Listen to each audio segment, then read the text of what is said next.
Welcome.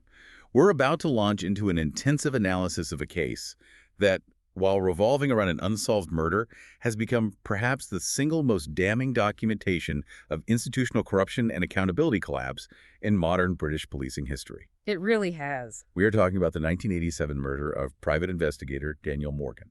This is a complex narrative, and one that absolutely demands a careful, step-by-step unpacking of the source material you've gathered.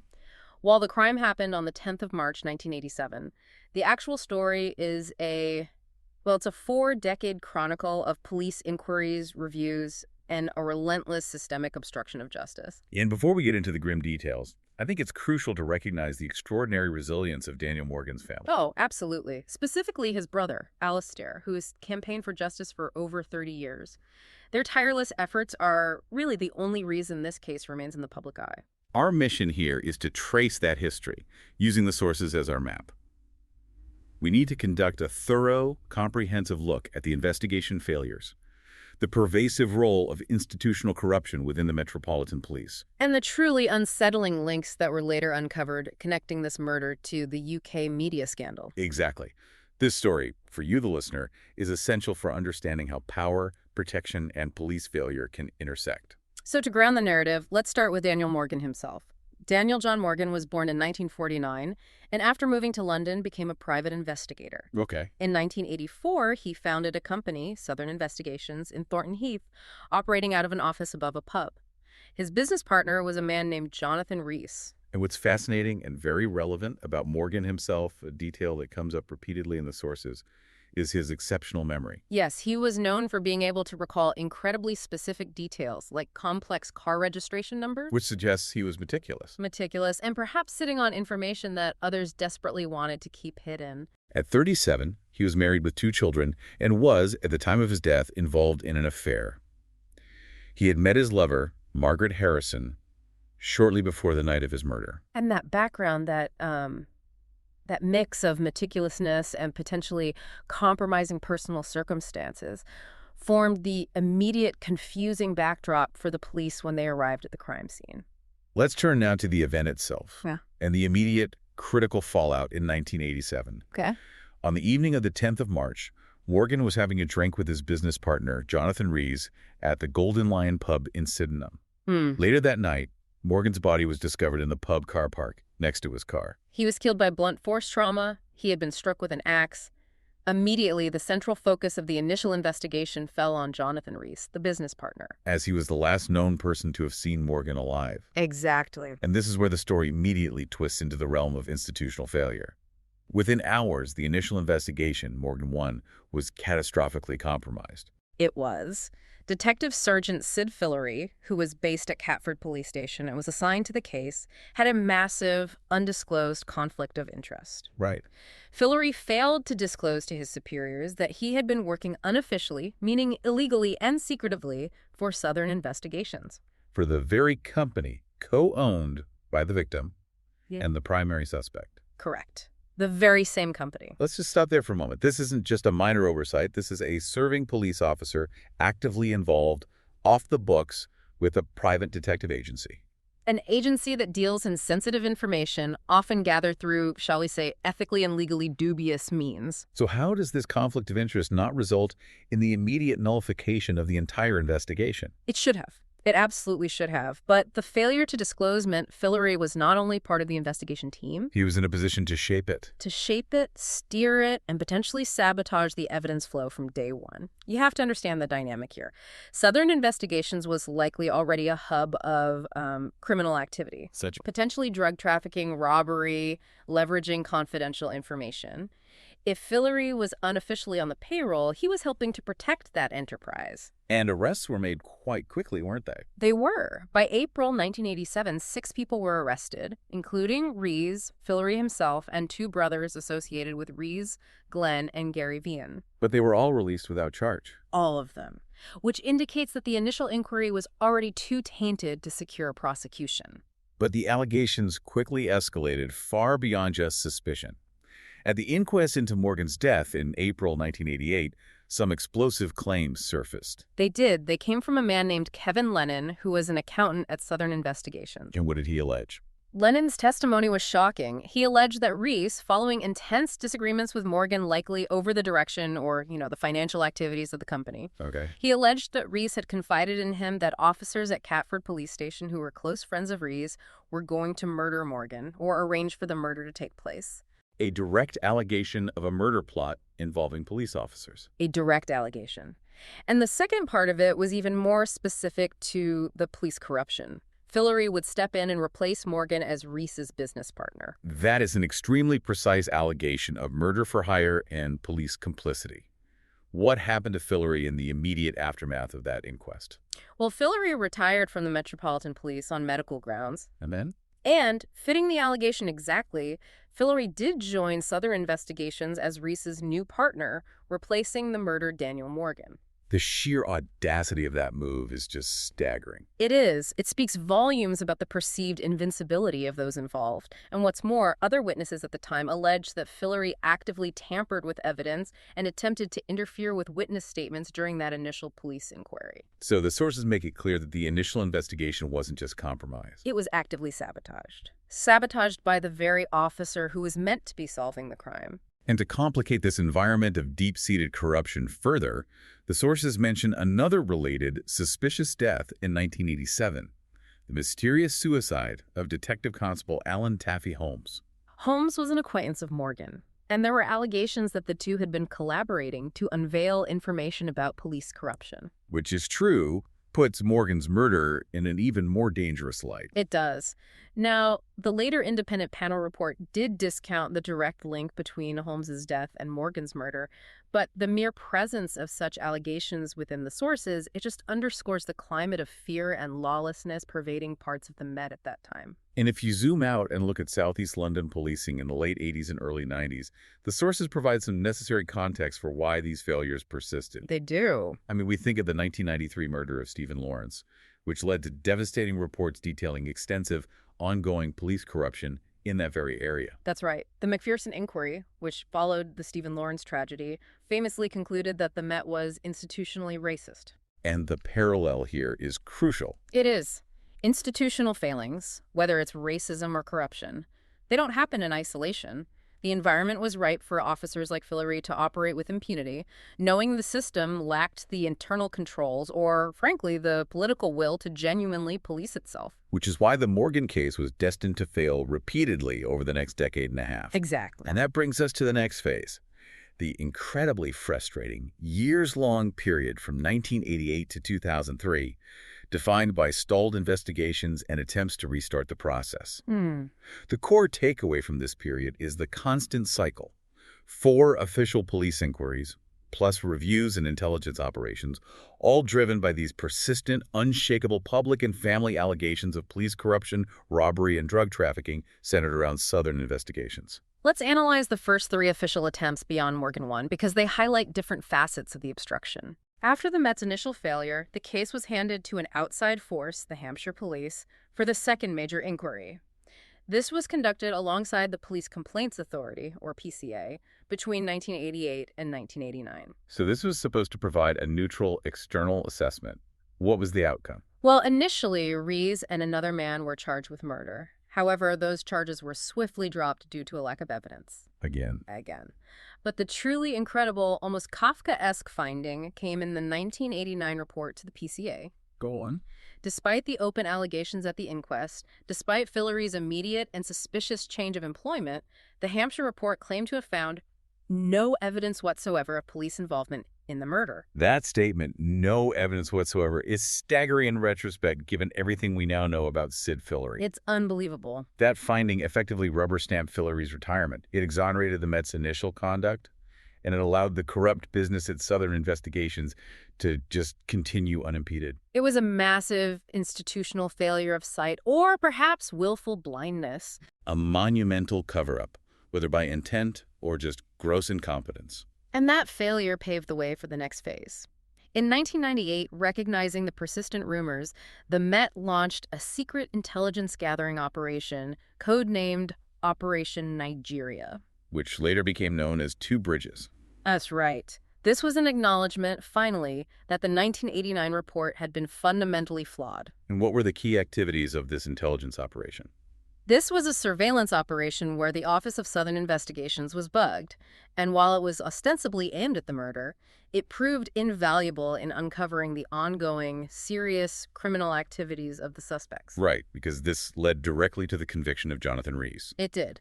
In December of 2000, Rees was convicted and sentenced to 7 years in prison for conspiring to pervert the course of justice. And what was that for, specifically? He was for collaborating with others to plant cocaine on an innocent woman during a child custody dispute. So, Rees is now clearly established as the head of a criminal enterprise, one that uses confidential police contacts and illegal methods.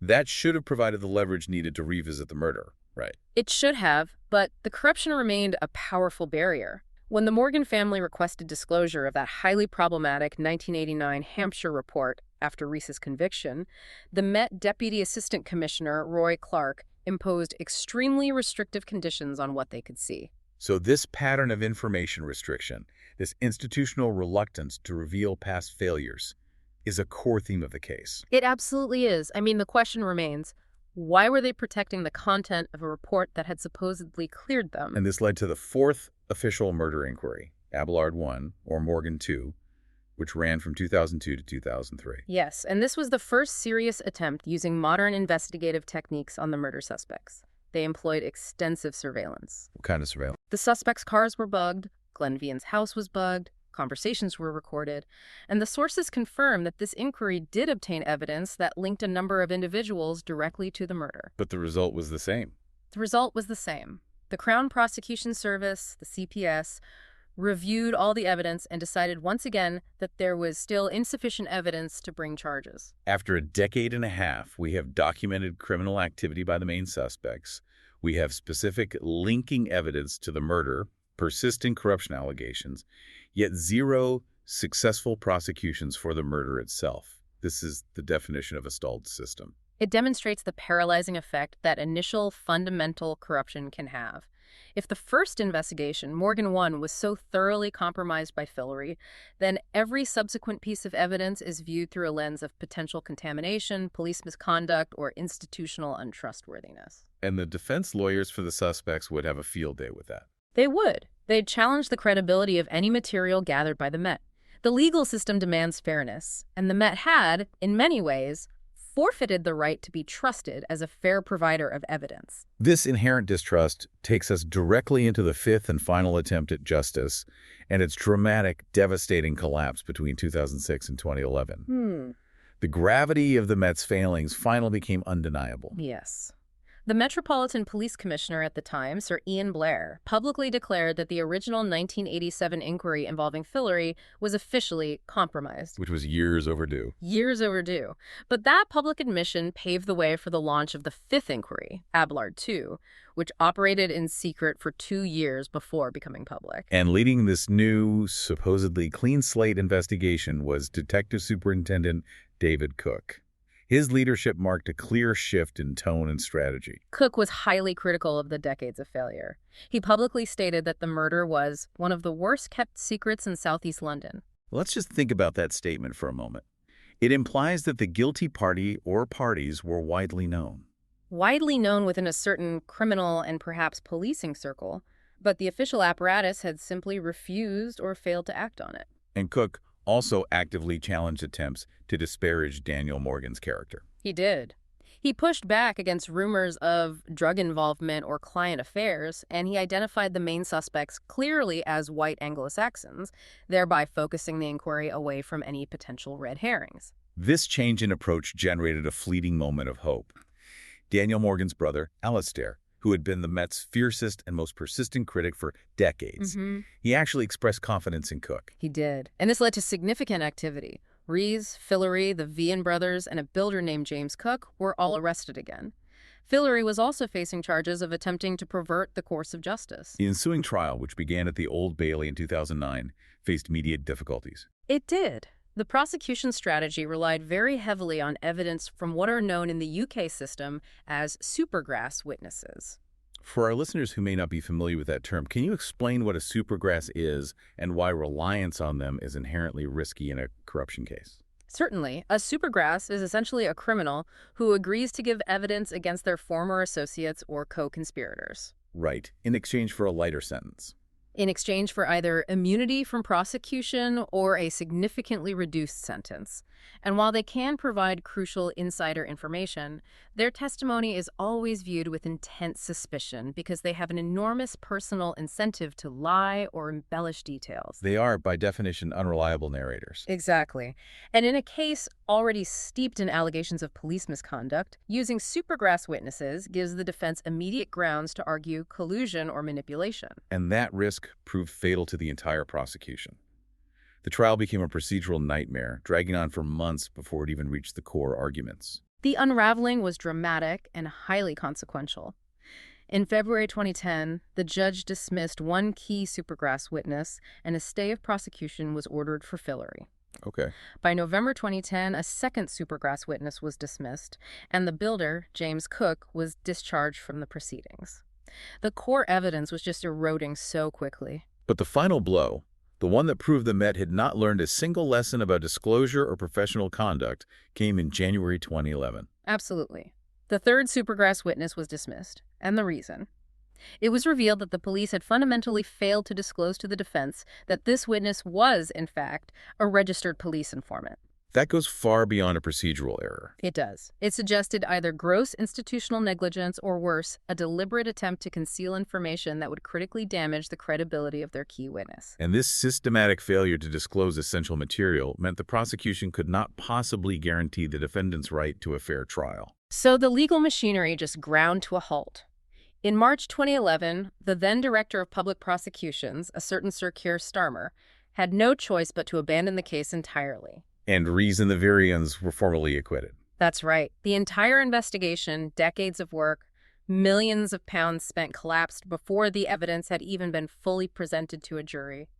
The judge, Mr. Justice Madison, acknowledged the failure, didn't he? He did. He stated that the police had had ample grounds to justify the arrest and prosecution of the defendants, which confirms the evidence was there. Right. But the procedural failures, specifically the disclosure issues, were so severe that the case could not stand.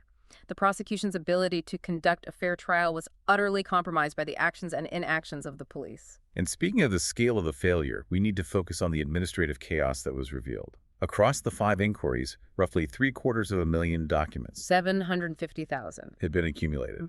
And crucially, almost none of them were computerized. They were physical files. The sheer volume is terrifying, and the key legal obligation here is disclosure. In any criminal case, the state must disclose to the defense all material that could reasonably undermine the prosecution's case or assist the defense's case, even if that evidence is damaging to the police. So managing 750,000 non-computerized documents in a case defined by police corruption is a nightmare scenario. It is. But here's the most shocking detail: the physical proof of administrative incompetence, or perhaps obstruction. In March 2011, after the case had already been abandoned and the defendants acquitted, Yes. 4 additional crates of material were discovered, material that had never been disclosed to the defense. 4 crates. This wasn't a single document misfiled. This is a literal cache of undisclosed material found sitting somewhere after the entire legal process had been sacrificed due to disclosure failure. It was, and this discovery, following earlier incidents of documents being mislaid and found only by chance, forced the Crown Prosecution Service to make an unprecedented admission. And that admission, through Nicholas Hilliard QC, was devastating. It was. He said the police could no longer be relied upon to ensure access to necessary documentation.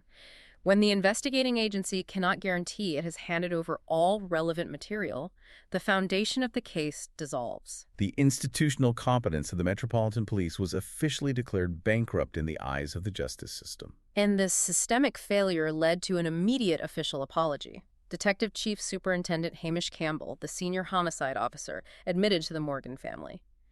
It is quite apparent that police corruption was a debilitating factor in that investigation. That's an admission of guilt for the investigative failure, if not for the corruption itself. It is. But despite the apology, the family's response was understandably harsh. They noted that their 24-year campaign had met stubborn obstruction and worse at the highest levels of the Metropolitan Police, alongside an utterly ineffective police complaints system. The apology provided little comfort after a lifetime of battling institutional self-protection. Now, we shift, because the story doesn't end with the acquittals. The moment the trial collapsed in 2011, the public spotlight pivoted to the parallel, utterly illegal activities of Jonathan Rees as a private investigator. And his shocking connections to the UK media scandal that was just beginning to unfold. The revelations were immediate and explosive. They were. It was uncovered that Rees had been earning a phenomenal sum, £150,000 annually, from the now-defunct national newspaper, The News of the World. And this payment was for supplying illegally obtained information about public figures. Correct. And the timeline here is crucial to understanding the ethical vacuum at the heart of this. Rees was rehired by The News of the World, which was at the time edited by Andy Coulson. He was rehired immediately after completing his 7-year prison sentence for conspiring to plant cocaine on an innocent woman. Yes, they hired a convicted felon, a known criminal conspirator who specialized in illegal data acquisition. It's an explicit institutional acceptance of criminality to achieve journalistic ends. Absolutely. And Rees wasn't a fringe operator. The sources indicate he worked regularly for the News of the World, but also the Daily Mirror and the Sunday Mirror. He wasn't just working with journalists. He claimed to have a vast, functioning network of contacts with corrupt police officers who routinely provided him with highly confidential data. Can you detail the nature of the confidential data he was obtaining through this network? This is where the corruption moves from homicide investigation failure to a national security risk. It is. The information included bank account details, private telephone records, and car registration details. All confidential police and institutional data that should never be accessed by private entities. And there were allegations of more than just data theft. There were. Allegations surfaced that Rees commissioned burglaries specifically to obtain sensitive information on behalf of the journalists he worked for. And the sheer scope of the people being targeted highlights the scale of this corrupt infrastructure. It does. Rees's network was targeting figures at the highest levels of state and government. Members of the royal family, cabinet ministers, police chief commissioners, and even the intelligence services. Which suggests a vast internal system within the police that was leaking sensitive information for profit. And what's perhaps most alarming is the Metropolitan Police's prior knowledge and subsequent failure to investigate these links. Back in 2006, when the voicemail interception scandal phone hacking first broke, the Met accepted the News of the World's explanation that its royal correspondent, Clive Goodman, had acted alone. Despite the clear, detailed evidence that Rees was engaged in widespread illegal activity involving multiple corrupt police contacts. Exactly. So the police had detailed evidence of Rees's illegal network, but consciously chose not to pursue it during the initial hacking inquiry. That's right. They chose not to interview other News of the World journalists or executives, and they crucially did not seek court orders to access the paper's internal records, which would have confirmed the scale of Rees's corrupt operation. This decision to look away allowed the systemic criminality connecting the police and the media to continue virtually unchallenged for years. The sources, particularly The Guardian, highlight the gravity of Rees's actions, describing them as a devastating pattern of illegal behavior that far exceeded that of other investigators working for News Corporation. He wasn't an outlier. He was the center of a corrupt ecosystem. And this leads to another crucial question raised by the sources. The Guardian pointedly queried why the Metropolitan Police chose to exclude a massive quantity of material related to Jonathan Rees from its subsequent much larger inquiry into phone hacking, known as Operation Weeding. So if the police were genuinely committed to cleaning up the scandal, why sideline the evidence related to the man at the center of the corruption network? The pattern strongly suggests that the Met was prioritizing institutional protection over truth. They minimized the scale of the corruption and chose not to pursue threads that would inevitably lead back to their own serving or recently retired officers. The connection between Rees, the unsolved Morgan murder, and the national media scandal is the ultimate proof that the institutional corruption was deep, wide, and protected at multiple levels. And the inability of the police to confront that corruption at the intersection of private investigation, organized crime, and national media, therefore, necessitated the final external reckoning. Which brings us to the final section, the definitive confirmation of institutional corruption. The collapse of the prosecution and the explosive Rees revelations made an independent review unavoidable. It was inevitable. Home Secretary Theresa May announced the inquiry in May 2013, acknowledging the obvious. There was no likelihood of any successful prosecutions being brought in the foreseeable future. The goal was simply to shine a light on what happened. And this evolved into the Daniel Morgan Independent Panel, or DMIP. It's also worth noting that the deeper Mark Ellison QC's separate report on the Stephen Lawrence case went in 2014, the more cross-contamination appeared. He noted substantial evidence linking an alleged corrupt police officer to involvement in the Morgan murder, further tightening the painful connection between these two historic failures of the Met. The DMIP process itself was fraught with conflict, particularly regarding the release of its final report in 2021. It was. Home Secretary Priti Patel attempted to review the entire report for national security and human rights issues, which caused a significant delay and immense political tension. And the panel's response was robust. It was. They refused to hand over the report, insisting they had already conducted thorough vetting and that senior police officers had confirmed it posed no national security issues. The Morgan family vociferously opposed the political intervention, calling it unnecessary and inconsistent with the panel's independence. And they also voiced suspicions, as noted in the sources, that the delay might have been influenced by Rupert Murdoch's media empire. Yes, given the damning revelations about the news of the world that were expected in the document. When the DMIP report was finally published on the 15th of June 2021, its finding was unambiguous and utterly damning. It was. The panel found that the Metropolitan Police was institutionally corrupt in its handling of the investigation into Daniel Morgan's murder. The panel's conclusion wasn't simply that individuals were corrupt. No, but that the institution itself failed. It found the Met had prioritized protecting its own image and reputation above the pursuit of truth, above accountability, and above the needs of the victim's family. A finding that validated the Morgan family's decades-long claim that they were fighting a system designed to protect itself. Entirely. Following the DMIP report, the Independent Office for Police Conduct, the IOPC, published its assessment in August 2022. And while it found no new avenues for criminal or disciplinary proceedings today, the officers involved had retired or the timeline had passed, it did conclude that Assistant Commissioner John Yates and Commissioner Cressida Dick may have breached professional standards. Which indicates that failures of oversight extended to the absolute highest ranks of the force. And the final, painful legal chapter in this story is the civil litigation that followed the criminal acquittal. Yes, because the murder case collapsed due to the police's own procedural failures. The accused individuals, Rees, the Vian brothers, Fillery, and Cook all launched civil lawsuits against the Metropolitan Police for malicious prosecution. In a final, powerful piece of irony, Rees and the Vian brothers won their malicious prosecution case against the Met in 2019. They received £414,000 in damages.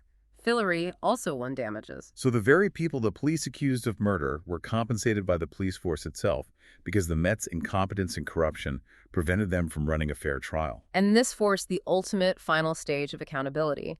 In December 2021, the Morgan family issued their own legal claim against the Met, citing misfeasance in public office and breaches of the Human Rights Act. And in July 2023, they reached a financial settlement. They did. And in that settlement, the Metropolitan Police officially admitted liability for errors and corruption in the case.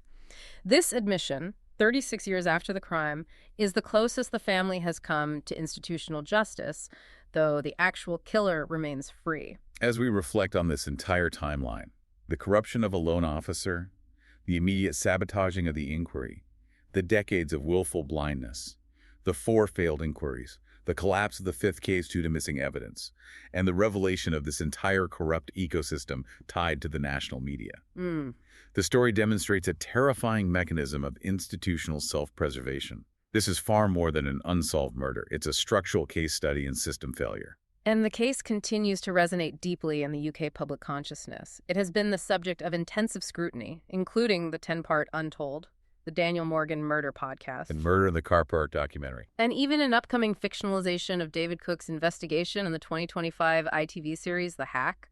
The legacy is clearly still being processed by the culture. Given that the Metropolitan Police finally admitted liability for this corruption and these errors in 2023, the core question we are left with is this.